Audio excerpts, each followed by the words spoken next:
Okay, so ayan, dito tayo sa Barangay Sinense, Tarlac project. So modular kitchen cabinet, center island, bar counter, closet, yun po yung gagawin natin dito. So ito, mga para sa modular kitchen cabinet muna to, tsaka sa bar counter, tsaka center island. Ayan. So punta natin. So bumalik lang po tayo rito. So ito tayo rin gawa nito mga boss.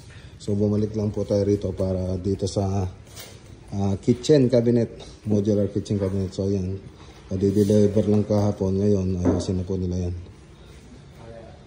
I-install na po nila.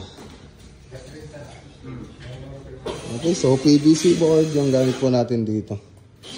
So hindi na po siya inaanay.